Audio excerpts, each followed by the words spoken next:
Le soulagement s'est produit cette nuit pour des familles d'otages en Israël, puisque pour la première fois, 2 otages israéliens ont été libérés par une opération israélienne dans Gaza. C'est une première depuis le 7 octobre. 2 hommes âgés ont retrouvé la liberté. On va s'interroger sur la façon dont ça s'est fait enfin et quelles sont les conséquences que peut en tirer le gouvernement Netanyahou pour l'offensive qu'il a annoncée au sud de Gaza. Bonjour à vous, Thierry Volton, journaliste spécialiste des questions internationales du monde communiste et post-communiste, auteur de du Retour des temps barbares aux éditions Grasset. Gallagher Fenwick, merci beaucoup d'être avec nous, d'autant que vous étiez déjà tout à l'heure ce matin depuis 5h57 dans la matinale de LCI, journaliste spécialiste des questions internationales et du temps de l'info, auteur avec Benoît Cristal du 7 octobre 2023, Israël, Gaza, l'affrontement des tragédies, aux éditions du Rocher. Bonjour Laure Mandeville, grand reporter au Figaro, ancienne correspondante à Moscou et Washington, auteur notamment de Qui est vraiment Donald Trump? Est-ce l'homme qui met ses menaces à exécution? L'imprévisibilité de Trump peut-il le conduire à faire ce qu'il dit qu'il va faire? À savoir faire exploser les principes fondateurs de l'OTAN. On verra ça tout à l'heure. Ça mérite beaucoup d'explications, décidément. Et l'amiral Vichot, merci d'être avec nous. Alors, ancien chef d'une mission militaire française auprès de l'OTAN, justement. Ingénieur en génie atomique, on va en parler de l'OTAN. À propos des déclarations de Trump, évidemment. Mais d'abord, direction Israël, plutôt le sud de la bande de Gaza. Jade Partouche, vous nous rejoignez. Une opération a donc eu cette nuit, qui a rassemblé plusieurs composantes des services de sécurité, de police et de l'armée israélienne pour libérer 2 hommes. Effectivement, l'opération a eu lieu cette nuit à 1h30 du matin précisément à Rafah. Une opération menée conjointement par Tsahal, donc l'armée israélienne, le Shin Bet, les services de renseignement intérieur, et la police israélienne. Les 2 otages libérés, ce sont eux, vous allez découvrir leur visage. Louis Haré, 70 ans, à gauche sur la photo, et Fernando Simon Marmant, 60 ans, à droite donc sur cette photo. 2 otages enlevés le 7 octobre dans le kibboutz de Nir Yitzhak, qui est à 11 km de Rafah. C'est d'ailleurs l'un des kibboutz les plus proches de Rafah. Ils étaient détenus tous les 2 au 2e étage d'un immeuble. Les forces spéciales ont pénétré donc cet immeuble dans la nuit. D'intenses échanges de tirs ont eu lieu dans cet immeuble et dans les immeubles voisins entre le Hamas et les soldats israéliens. 3 terroristes ont été tués dans l'immeuble où ils étaient détenus, selon le premier bilan dressé par l'armée israélienne. Une frappe aérienne aurait ensuite été menée justement pour permettre d'extraire le commando avec les otages. Une opération qualifiée de très complexe par le porte-parole de Tsahal, sur laquelle l'armée israélienne travaillait visiblement depuis longtemps. C'est la première fois, vous le disiez Elisabeth, que l'armée israélienne réussit par un commando à libérer des otages depuis le 7 octobre. Les 2 hommes ont été ensuite transportés à l'hôpital de Sheba à Ramat Gan, on est à 100 km au nord de Rafah, en hélicoptère, pour recevoir les premiers examens médicaux. Et selon le directeur de l'hôpital, eh bien, les 2 otages sont dans un état stable. Écoutez. Les premiers examens ont été effectués par nos services d'urgence et ils sont dans une situation stabilisée. Nous avons prévu de poursuivre les examens et de les garder en observation pour les prochains jours jusqu'à ce que nous soyons sûrs de leur état. L'un d'eux a 70 ans et l'autre 60 ans. Les familles des otages ont été très rapidement prévenues et se sont donc rendues à l'hôpital dans la nuit et ont déjà pu échanger avec leurs proches. Écoutez.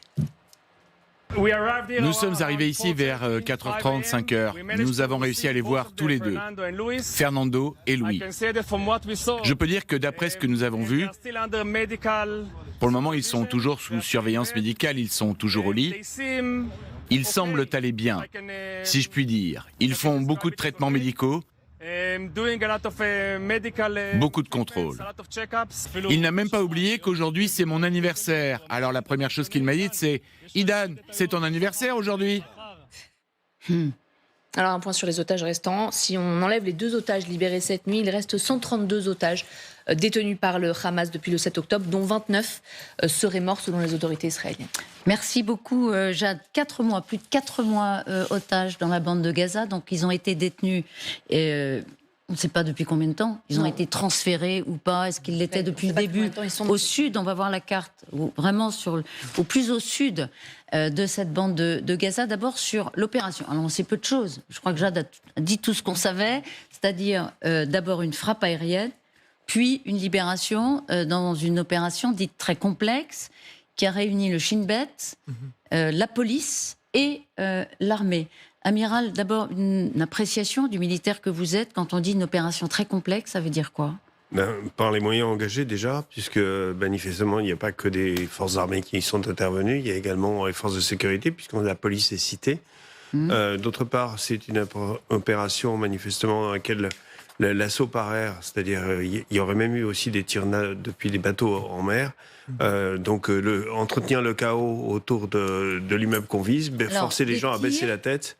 Quand on dit que l'immeuble a été visé, ce serait depuis la mer, c'est ça? Non, il y a eu des frappes aériennes. On a même dit qu'il y avait eu des hélicoptères d'assaut de type Apache, c'est les hélicoptères d'assaut. Et également, il y aurait eu quelques tirs depuis la mer, puisque la mer est juste à côté. Et les Israéliens sont notés de vedettes lance-missiles. Mais tout ça pour dire qu'ils ont certainement forcé les terroristes à se cacher, à se mettre à l'abri.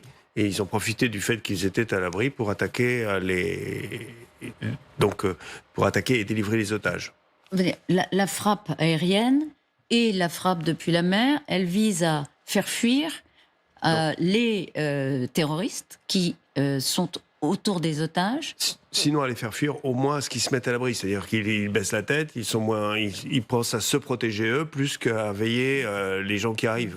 Alors c'est vrai que quand on entend ça, on se dit tout de suite comment protéger des otages quand on lance des frappes aériennes. C'est vrai que ça reste une question quand on n'est pas extrêmement avisé de la chose militaire, c'est toujours intriguant. Le secret, c'est le ciblage. Il faut éviter de frapper l'immeuble où se trouvent les gens. Gallagher. Non, très concrètement, et ça a été bien expliqué à l'instant par Jade et par l'amiral. En fait, d'abord, la première étape, c'est la collecte de renseignements dont il faut s'assurer qu'ils soient le plus fiables possible. Donc, vous apprenez qu'il y aurait, j'emploie le conditionnel, 2 otages que vous géolocalisez et vous avez besoin de vous assurer qu'ils soient effectivement là et que ce soit bien eux. Pourquoi ? Parce que vous ne pouvez pas faire libérer d'hommes ou de femmes sans mettre des hommes ou des femmes au sol. Donc, vous allez avoir un engagement extrêmement dangereux de vos forces dans ce contexte-là. C'est quoi des preuves ? Une photo ou de l'ADN. Donc vous récupérez un cheveu, un bout de tissu, quelque chose que vous transmettez. Avec des complicités. Exactement. C'est ça le point central. Ça ne se fait pas sans qu'il y ait des collaborateurs qui certifient, qui assurent. Comme les journalistes, vous avez plusieurs sources qui vous disent « oui, je les ai vus, oui, je les ai entendus ». C'est passionnant, ça veut dire qu'au plus près des otages, il y a des collabos. Oui, et ça, c'est la hantise du Hamas qui fait la chasse ouverte aux collabos.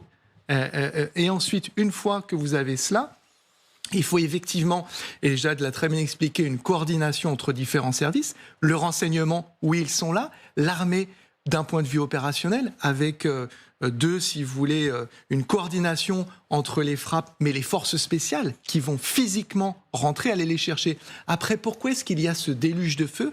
Très concrètement, c'est pour créer un corridor de feu, un couloir de feu, donc vous tapissez de bombes, au moins 100 morts selon le Hamas, et vos hommes circulent avec les otages à l'intérieur de ce corridor qui crée un sentiment de panique, chaos. Vous créez le chaos. Voilà, c'est un chaos orchestré pour permettre à vos otages et aux hommes qui sont allés les chercher de sortir sains et saufs. C'est une opération, je le confirme, extrêmement complexe et dangereuse. Ouais, c'est de l'horlogerie fine. Oui. Il faut combiner toutes ces opérations-là, après avoir eu effectivement la certitude absolue qu'on pouvait aller chercher 2 hommes valides qui pouvaient sortir à ce moment-là. Le pire des scénarios étant, d'une part, la perte des otages, deuxièmement, des soldats capturés. Donc là, vous êtes doublement perdant. On n'a pas d'informations là-dessus. Non, aucun blessé. Aucun blessé, c'est sûr. Alors, les Israéliens ont annoncé 2 soldats morts, mais ils disent qu'ils sont morts hier. Oui, voilà. Mais c'est invérifiable. Mais c'est invérifiable. Il faut quand même toujours préciser. Amiral, vous vouliez pas emporter? Non, justement, ça a été très bien dit, je n'ai rien à rajouter. Merci. Ah bon, ben voilà. Laure Mandeville, c'est pour le gouvernement Netanyahou une victoire. Ben oui. tout à fait. En fait, c'est vrai que ce qui me frappe, moi, qui ne suis pas spécialiste des questions militaires, c'est le contexte. Le contexte qui était pour Netanyahou dans les derniers jours un contexte d'extrême pression venant absolument partout, de toute la planète, je dirais, avec où on lui disait en gros, il faut absolument pas lancer cette opération et à Rafah. Et aujourd'hui, il met sur la table en fait une victoire de l'armée et des services de sécurité dans des conditions qui ont été extrêmement risquées. En fait, moi, je regarde en ce moment la série Fauda, figurez-vous, et c'est vrai qu'il y a beaucoup d'opérations qui sont organisées dans cette série, mais souvent qui sont ratées complètement et catastrophique. Et à Gaza notamment. À Gaza justement, donc c'est vrai qu'il y a un côté, un parallèle absolument saisissant avec ce qui se passe, mais sauf que là ça a réussi et donc c'est vrai que je pense que aujourd'hui les Israéliens vont sans doute pousser leur avantage et accroître en fait cette pression. Ça me paraît important. Netanyahou vient juste de déclarer, je cite, seule la poursuite de la pression militaire, fin de citation, permettra de libérer tous les otages. Donc ça va exactement dans le sens de ce que vous disiez. Donc ça légitime l'annonce il y a quelques jours de l'offensive sur le sud de Gaza. On va revoir la carte sur ce petit bout de terre tout en bas, voilà, de Rafah. Il l'a effectivement annoncé.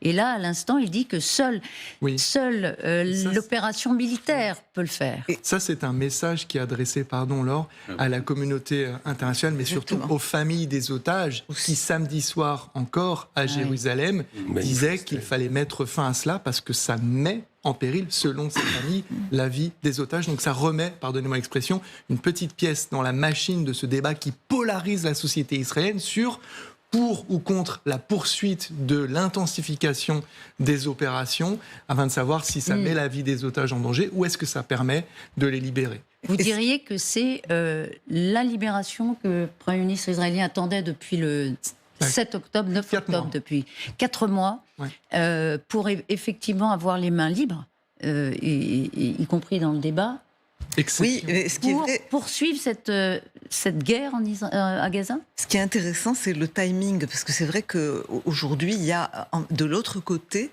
une véritable offensive, je dirais, médiatique mondiale pour, d'une certaine manière, presque remettre le Hamas en piste. C'est-à-dire, il y a l'idée qu'il faut aller vers une sorte de négociation. Vous avez aujourd'hui au Caire toute une délégation qui est arrivée pour réfléchir sur quel type de solution. Et c'est vrai que le Hamas pousse ces pions pour être dans la donne. Et c'est vrai que les Israéliens envoient le message qu'il ne pourrait y avoir de reconstruction et de relance que si le Hamas est véritablement détruit. Et donc c'est vrai détruit, en tout cas hors jeu sur le plan politique. Et pour l'instant, alors ils ont libéré 2 otages. Et quel soulagement, encore une fois, pour les familles. Ils n'ont tué aucun des chefs du Hamas, pour l'instant, puisque c'est aussi le but de l'opération.